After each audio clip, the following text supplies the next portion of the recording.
Welcome, Tucson.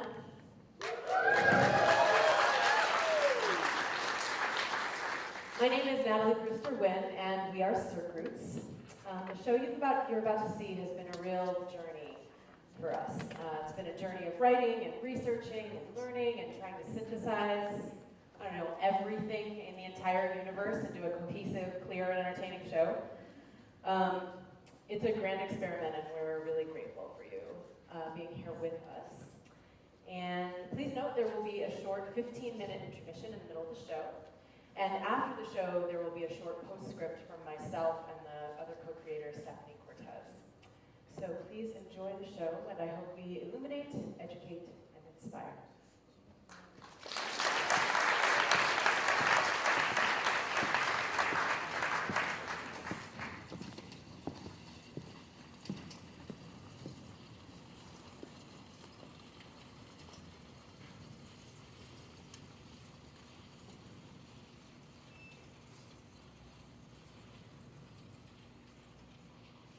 The Hunter, Osiris, Prajapati, Orion, the White Tiger, the Winter Maker.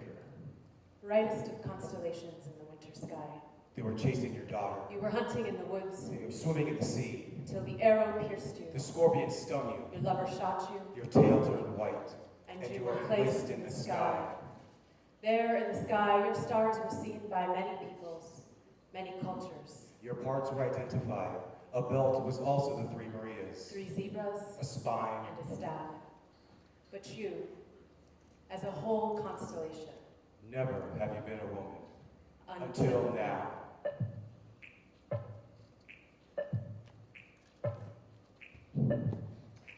We are part of this universe. We are in this universe. But more important than perhaps both of those facts is that the universe is in us.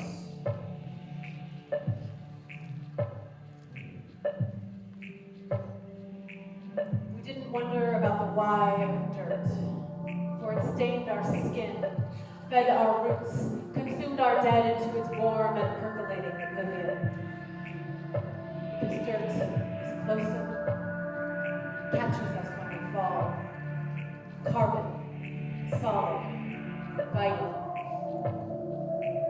We tell our children stories about where we came from, our origins accredited to God, or cellular evolution, or great explosions, or intelligent design would listen. Before there were people, or dirt, or earth at all, there were stars.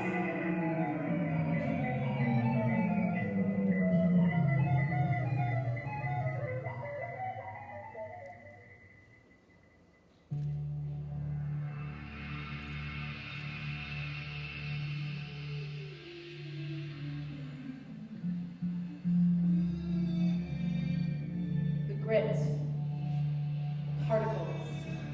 The very essence of us is a gift of gravity,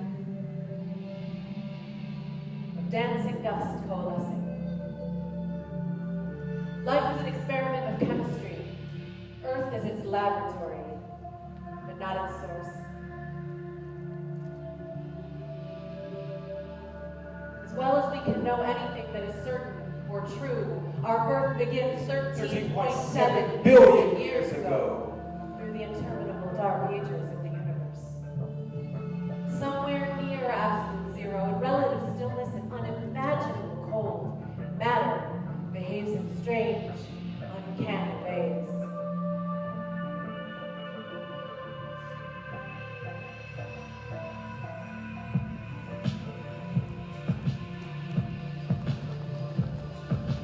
Catalyst,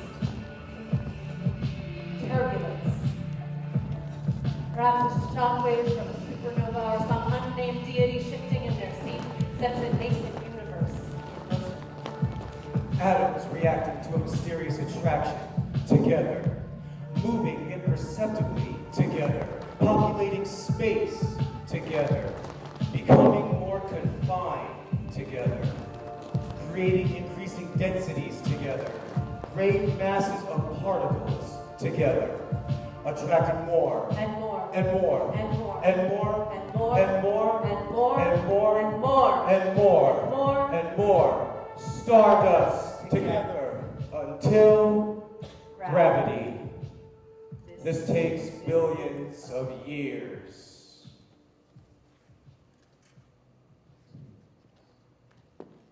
Some 15 billion years ago, our universe began with the mightiest explosion of all time. The universe expanded, cooled, and darkened. Energy accumulated into matter, accumulating into vast clouds, rushing away from each other. These clouds would one day become the galaxies. Inside these galaxies, the first generation of stars was born, kindling the energy hidden in matter, flooding the cosmos with light. Under the force of its own gravity, our cloud pulls it all together. Gravity. Our cloud condenses. Gravity. Our cloud gets hotter. Gravity. Our cloud begins to spin faster and hotter and faster and hotter until our clouds form into stellar seeds, creating its own energy. Through billions of years of chemical evolution, the first stars were born, died in a grand explosion, gifting the universe the elements of life.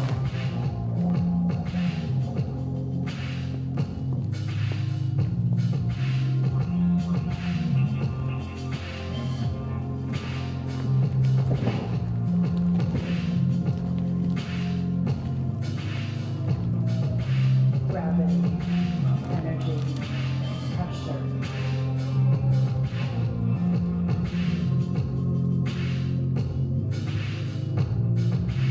Helium, carbon, oxygen.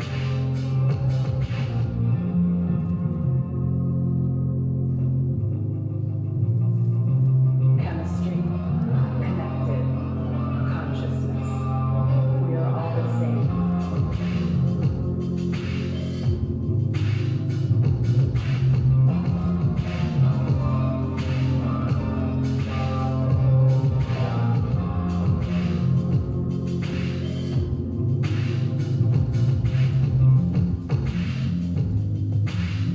We are stars.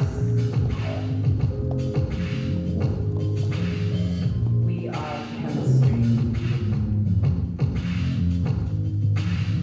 We are connected. We are conscious.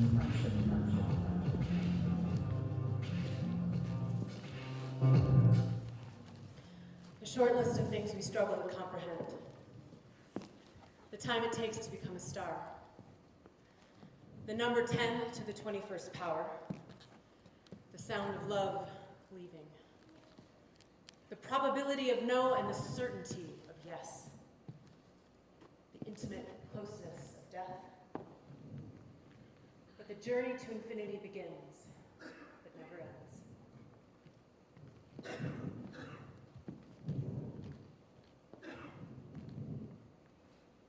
Hypatia.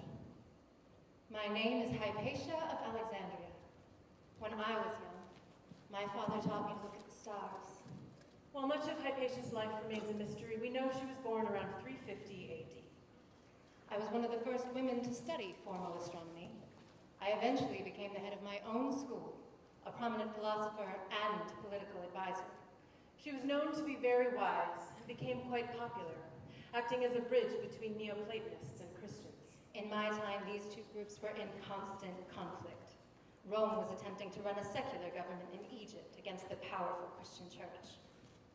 Hypatia's broad understanding of astronomy, mathematics, and politics threatened the church.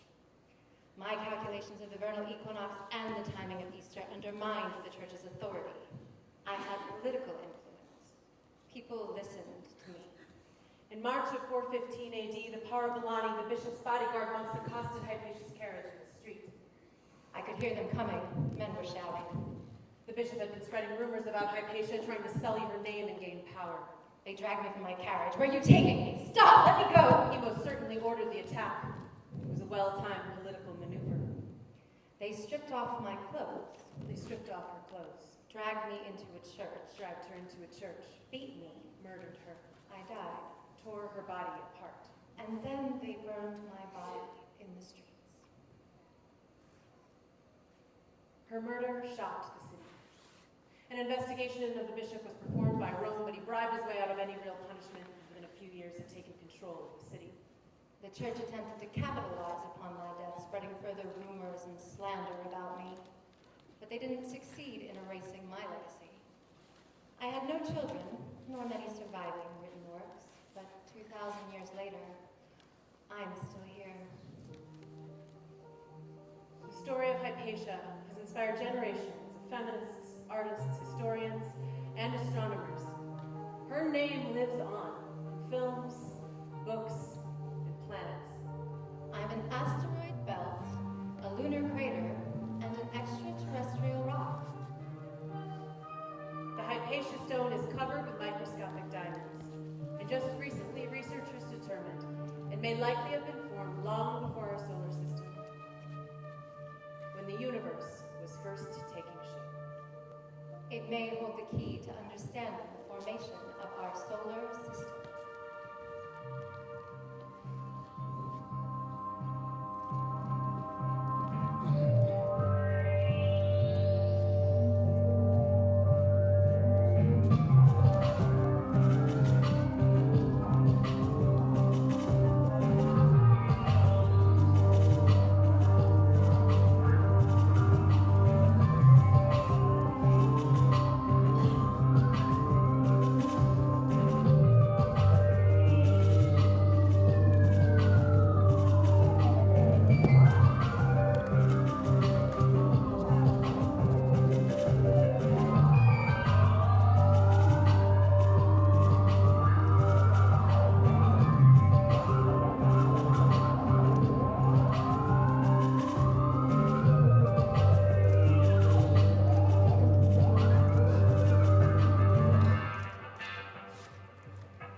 Spiders and germs, trilobites and troglodytes. Welcome to the Star Life Network, where we are broadcasting to you from the vast reaches of our young universe.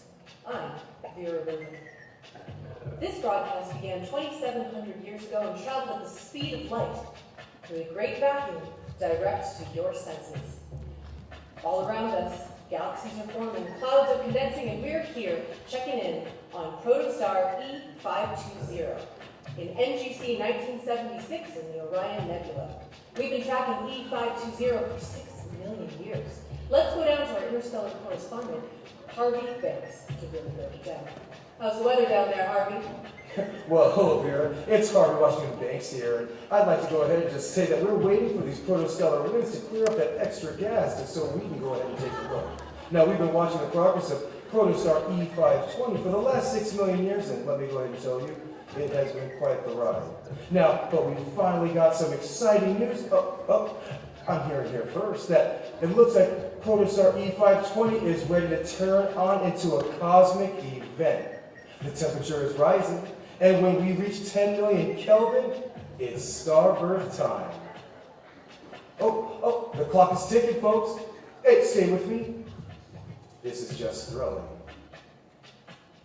That is thrilling. So tell me, Harvey, what exactly is the significance of 10 million Kelvin? Well, Vera, 10 million is significant because it is the temperature at which contraction of a protostar comes to a complete stop, and nuclear reactions will begin to happen at its core, fusing hydrogen into helium. Now, this is the beginning of the process of nuclear fusion, the moment that E520 will be considered a real star. Oh, I'm getting word that from ground that we're almost there. Here we go, and count with me. 5, 4, 3, 2, 1, 10 million! It's happening, and you heard it here first. Incredible.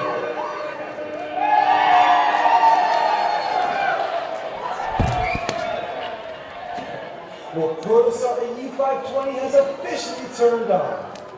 Now, we can't quite see the star yet, as new stars are only visible in infrared because dust and gas is too dense to see through. But once our infant star here really gets going, and the high winds it creates will blow away the dust and fuel, we'll be able to get a good look at what spectral type of star we're looking at. We're going to take a short break now, check in with our sponsors, and we'll be back in about 1 million years to check in.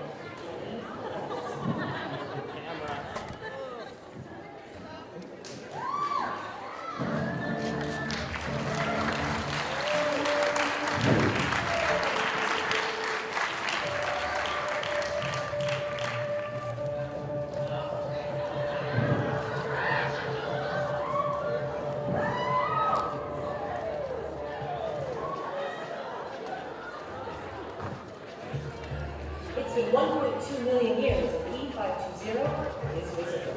E520 is classified as a main sequence B4 blue supergiant. Harvey, what more can you tell us about our new star? Well, Vera, what a star.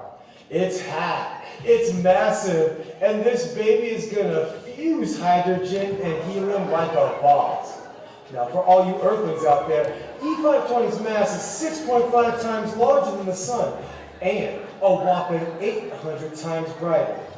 E520 will live for about 10 million years, and now that might sound like a lot, but in comparison, Earth's sun will live much, much longer. About 10 billion years longer. Really, Harvey, now that is fascinating. Can you tell us more about why? Now, I'm telling you, Vera, this baby is burning fast and furious, kicking out helium. Despite being so massive and having more fuel, E520 eats through its stores of fuel extremely rapidly for a star. Ooh, it'll burn out much faster than a smaller star like Earth's sun. But hey, I like my stars and I like my relationships. They burn hot and they die young. This is Harvey Washington Banks signing off. Back over to you, Vera.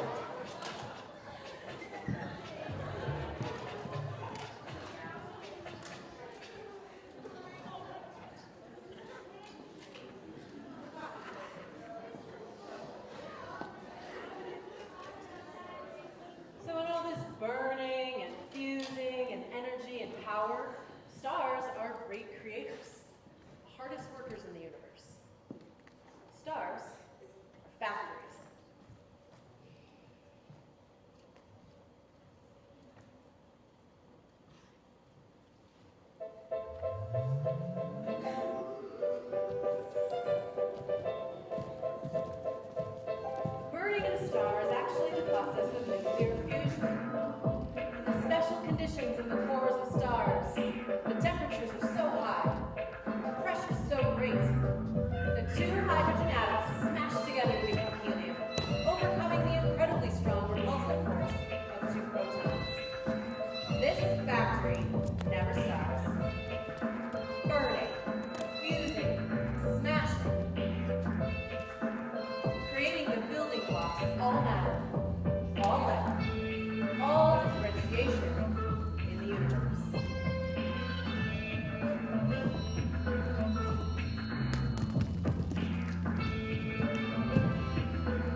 Cecilia Payne.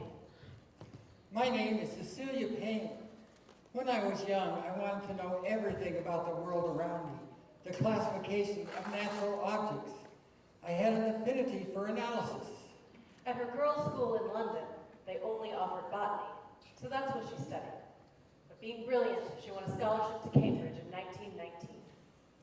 I became fascinated with astronomy after hearing a lecture about Einstein's theory of relativity by the university's most prominent astronomer.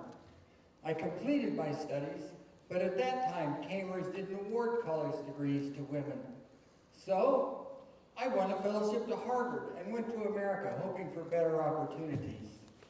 At Harvard, for the first time, I was able to do astronomy just as much as I wanted. It was intoxicating. For a bit, I almost worked night and day without stopping.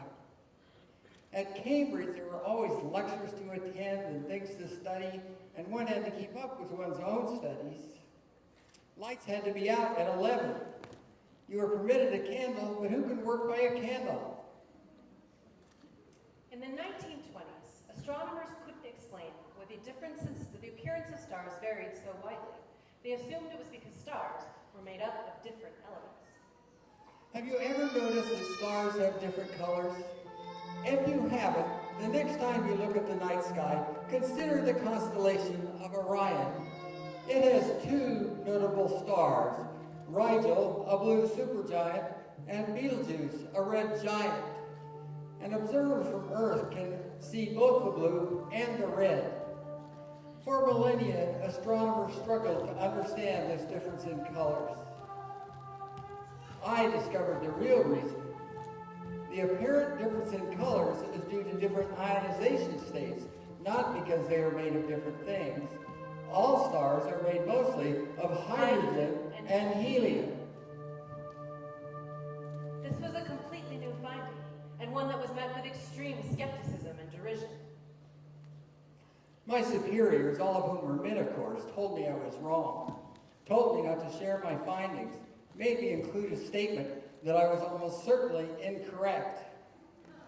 But I published anyway, and after a few years it became clear I was right. Her work was revolutionary. She developed the most powerful analytical tool in stellar astrophysics, and her dissertation was called undoubtedly the most brilliant PhD thesis ever written in astronomy. I was dedicated to my research, but for all those years I was undervalued. I was doing the same thing as the men, but I was still considered a technical assistant and barely paid a salary. At that time, women in my field were disregarded and not allowed the same privileges as men. It was hard, but I never let the inequality interfere with my research. Finally, After 30 years, I became the first woman to be made a full professor and named the head of the astronomy department. But it was bittersweet.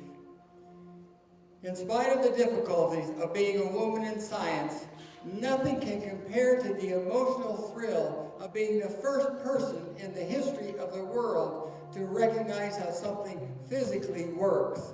That is the heart of science.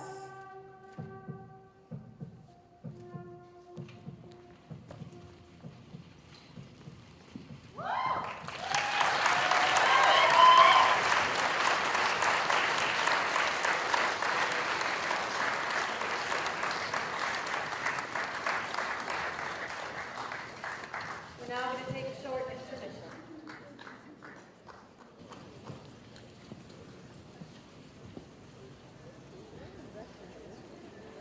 Constellations.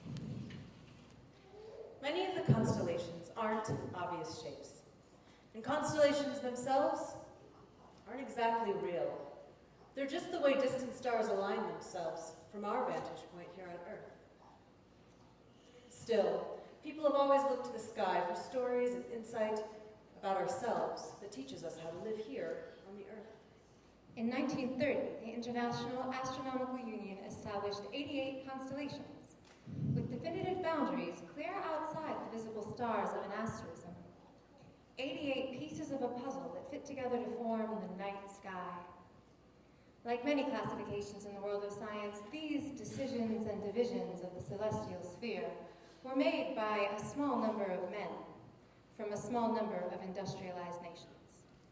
These men, lacking in an ancestral or mythological knowledge of many portions of the sky, especially in the southern hemisphere,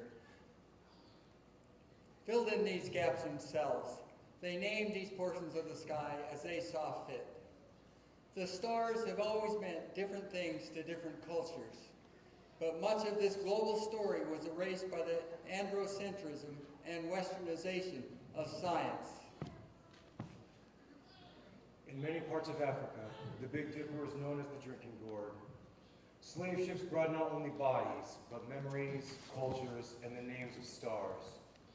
During the years of American slavery, operatives in the Underground Railroad used these stars and songs to guide people to liberation. While this particular song was written after slavery was abolished, it is still an important folk record for how individuals and communities use the stars to guide themselves to liberation. Wait until spring. Find Peg Leg Joe. If you can follow the clues, if you can follow the stars, if you don't starve, if you don't get captured, you may find your way to freedom.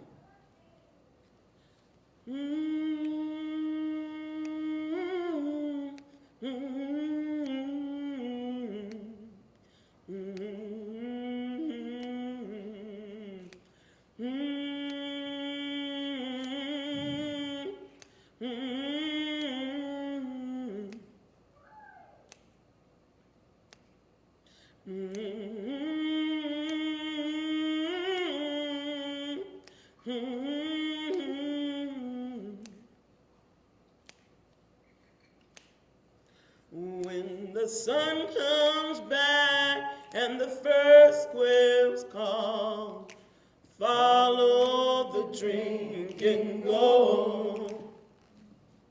Oh man, wait for to carry us to freedom. Follow the drinking gold. I said, follow the drinking gold.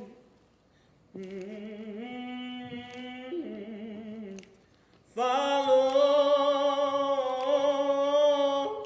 the drinking gold. Said the old man waiting for to carry us to freedom. So follow the drinking gold. Where the riverbank makes Dead trees will show you the way. Left foot, peg foot, traveling on. Follow the drinking go. I said, follow the drinking go.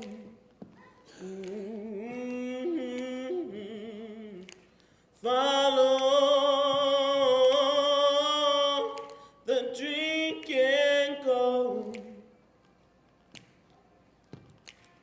Said the old man's waiting for to carry us to freedom. So follow the drinking go. Well, the river ends between two hills. Follow the drinking go. There's another river on the other side. Follow the drinking go. I said, follow the drinking go.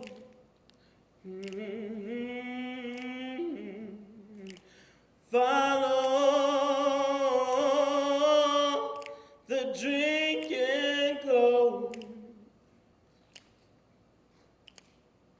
So the old man's waiting for to carry us to freedom. So follow the drinking go.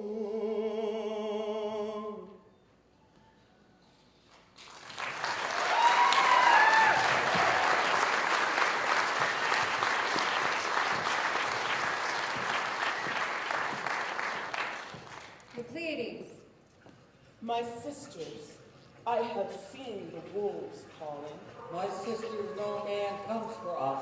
The arc of the sky falls with the braids of your hair. Storms approach, draw near. My sisters, I am told of the coming of autumn. My sister, great migrations begin end to end.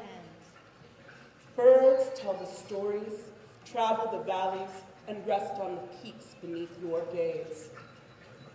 The owl, the raven, the hummingbird hold counsel. My sisters, The cutters! a clean blade brings war. No mercy, yet no appetite for destruction. We are multitudes with impassive gaze and brutal honesty. We are the eyes of a god. My sisters,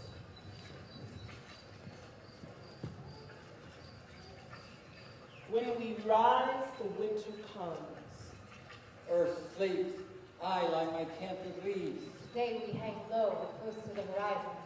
I hear whispers thrown by slingshot across the fire. Secrets older than stars. My sisters, we are seen and unseen. We have lost and been lost. We have run. We have begged. We have stolen, We have dug deep, completed the cycle. planted our roots, and lit our flames. My sisters, we dance. We follow. We lead. Orion comes chasing our footsteps. My sisters, we go beneath the skies. Wearing time in our skirts. And the hunt in our hearts.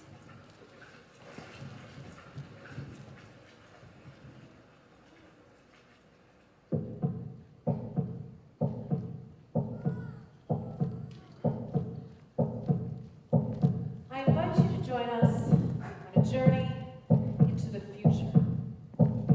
A journey to the end of the life of a star. It's been 10 million years and things are starting to get interesting. Our star is changing, shifting. As our star burns through its stores of fuel, a battle begins between the outward pressure of burning and the inward pull of gravity. Our star is losing its balance, running out of available fuel. Gravity is waiting, with nowhere else to go. Everything starts collapsing, temperatures are rising, expending energy.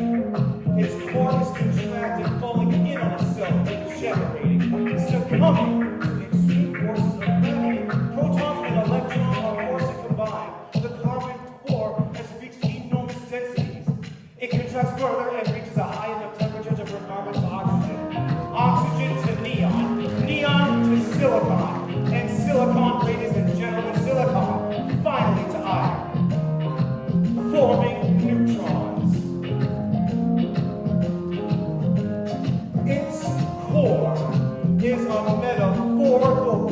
wall in the universe.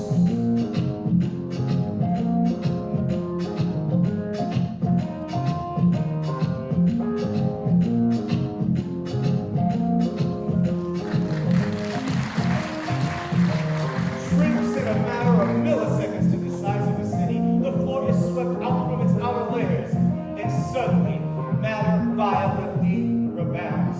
Ladies and gentlemen, matter violently rebounds into a catastrophic explosion.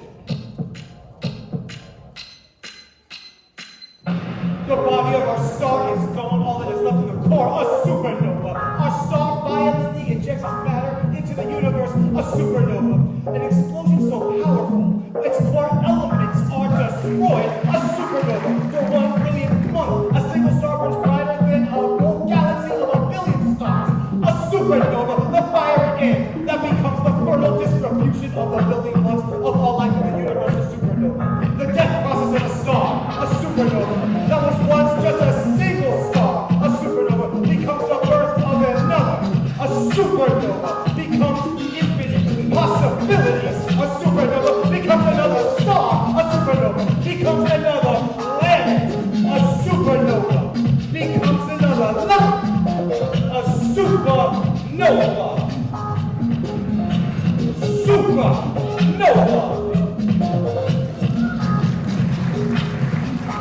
Supernova.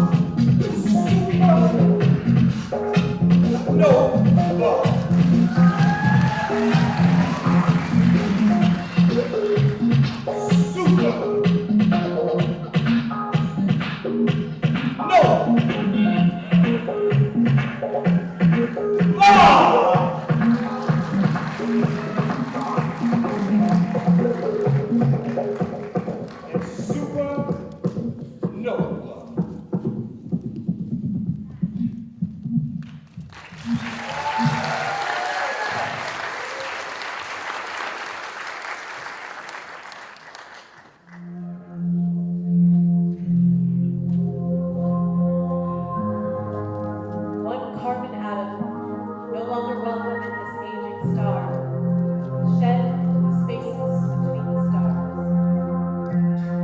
Spaces between the stars. One carbon atom traveled great distances toward a newly forming planet in the Milky Way. That planet was Earth. This early Earth's volcanic outgassing created the primordial atmosphere, and then the oceans. Over time, the Earth began to cool, creating a solid crust of liquid water on the surface. In this primordial soup, elements began to combine in new ways. Our single carbon atom found its place there, tossed and tumbled amid the other elements shed from the stars. One single carbon atom makes connections to other elements, first creating simple valence bonds with 4 hydrogen atoms. And then carbon meets another carbon, and then another, and a carbon chain begins to grow. Carbon, unique among the elements, a spine strong enough to support, yet flexible enough to be rearranged at will. The backbone of life. Like Orion's 3 stars in a bright and obvious line, the universal structure shines. Unlocks a door to increasing complexity, takes a step forward. Molecules begin to form. In the tide pools and the oceans, molecules were then destroyed by sunlight and rearranged by chemistry. We begin to see longer and longer carbon chains, more complex molecules, geometrical miracles.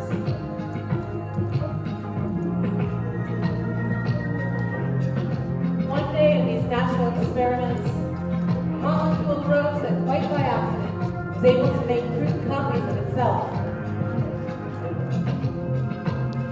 This molecule, unique among the molecules, replicates itself again and again.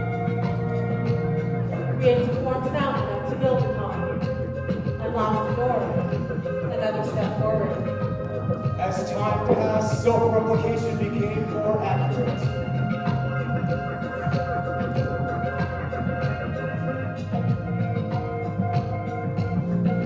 Somewhere, somehow, collections of organic molecules stacked together and transformed. Inconspicuously, something changes inside this transformation. A dash of lightning, an electrical charge carried through elemental salt. It was life. It was life! Single-cell prokaryotic organisms. Bacteria. Archaea. Branches of life, going in experimental directions. Random molecular deconstruction. Construction now has a direction. The future of Earth as a new destination. One organism, unique among the organisms, has a structure that supports symbiosis. These single-celled organisms attach to multi-celled colonies. These structures grow larger and larger. Take a step forward. Another unlocked door. Eukaryotes developing their DNA inside a nucleus. Membranes divide clusters of cells, creating specialized organs. Light-sensitive pigmented skin confer an advantage. Eyes evolved, and now the cosmos can see. A new door unlocked. Another step forward. Then organs develop into limbs and fins. Arthropods and fish, chordates. Life emerged from the oceans and soon learned to survive on land. First plants, and then animals made the journey, the adaptation. Amphibians to reptiles to dinosaurs. Life grew larger and more diverse. 160 million years ago, the first mammal evolved. Small, warm-blooded creatures who diversified rapidly. Some made on land. Some returned to the ocean and learned to breathe there. And in time, some of these mammals evolved larger brains with dexterity and curiosity about their environment. What is life?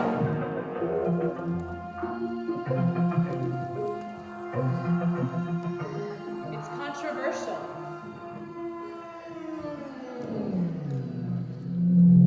There is no unequivocal definition of what is life. We cannot say in a word or phrase, a single sentence, this is life. Life is a series of characteristics, cells in homeostasis, growth and adaptation, response and reproduction, parameters, necessary markers to be crowned with the title living thing, characteristics that define an area of existence, like the boundaries of a constellation. The definition of life is in the negative space. The pattern of life, like the pattern of stars, is defined differently from this vantage point or that. Matter and form. Is the emergence of life the inevitable result of matter increasing in complexity? Or is life an improbable chance that took root against all odds? No matter how we define life, elaborate molecular machines had evolved. Then life learned to create tools and language and music and love.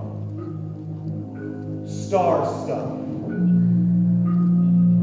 The ash of stellar alchemy had emerged into consciousness.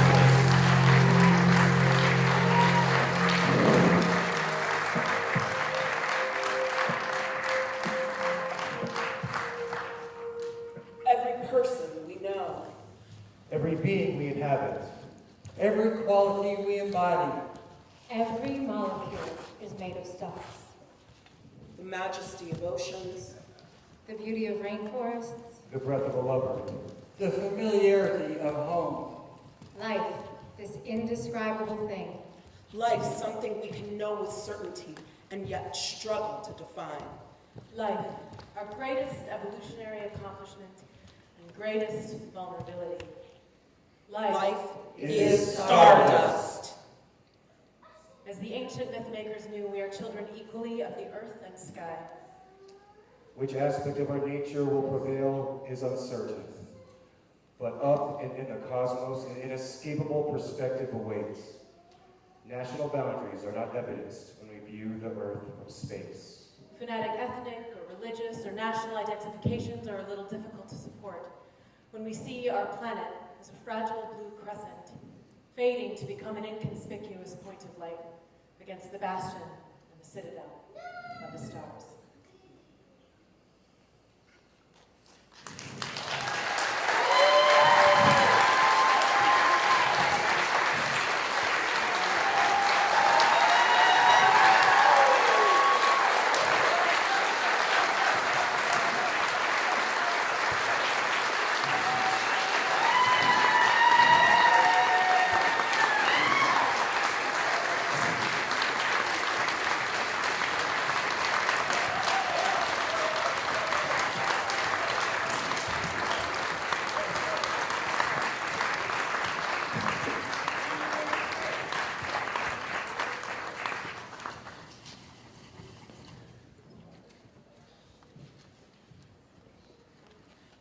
Hello, friends and seekers. Thanks for being here. From the stars, we want to welcome you back here to Earth, to this space, to this community, to this city of colonized Tohono O'odham land. You met a couple of notable astronomers in the show, but I want to introduce you to one more very notable astronomer. She's right here.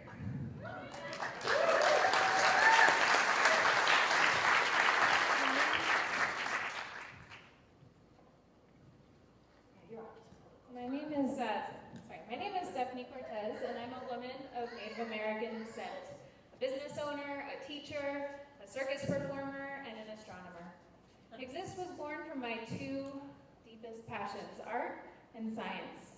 I was in the PhD program in astronomy from 2005 to 2011 at Stewart Observatory here at the U of A. Graduate school can be a hard time. The long and difficult experience of women in science is paralleled by the experience of people of color. Since 1955, only 40 African Americans have earned doctorates in astronomy and astrophysics.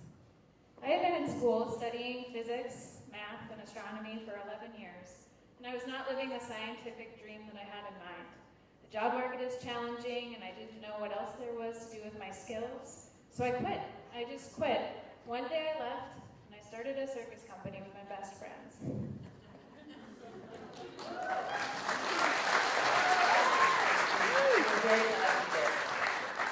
Native American women in astronomy are so rare, I'd begun to think that Steph was the only one. My aunt from the Blackfoot Nation in Montana told me, our culture is based on physics, in our traditions, the way we educate our children, but our country worked hard to discredit cultural knowledge. People became afraid of our innate understanding of the natural world because they felt they would be punished if they thought like a Blackfoot. Those that carried on in our way of knowing are brilliant in science. Western education isn't the only way to learn. The world of science is more than just theorems and postulates, right? It's people. And its advances are as much a product of the scientific method as they are a product of who's left out of the conversation. For the sake of the future, this has to change.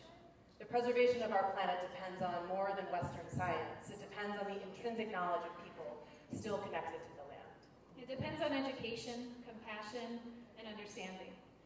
We need to learn about each other and how to live responsibly in this world. To quote the astronomer Vera Rubin, we need senators who have studied physics and representatives who understand ecology. We need artists dedicated to conservation and financiers who value the arts. We need collaboration and cooperation. Several years later, I'm finally doing astronomy exactly how I want. I found my way. My place is here, my place is in the classroom, my place is finding creative ways to connect people to science, and to be a role model for other minority students. Let us offer our hopes for you. I hope you love the work of your lives as much as I love art and astronomy. I hope that you will leave here tonight a little more excited and a little more connected to the stars and to each other. I hope you will embrace a bright and difficult future. We have so much work to do, but remember, each one of you can change the world, for you are made of star stuff. and and you are connected to the universe.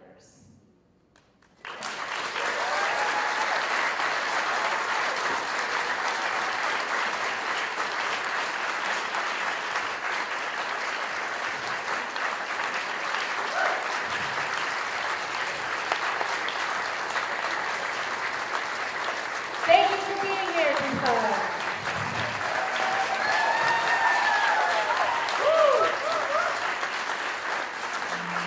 We'll be hanging around outside in the lobby.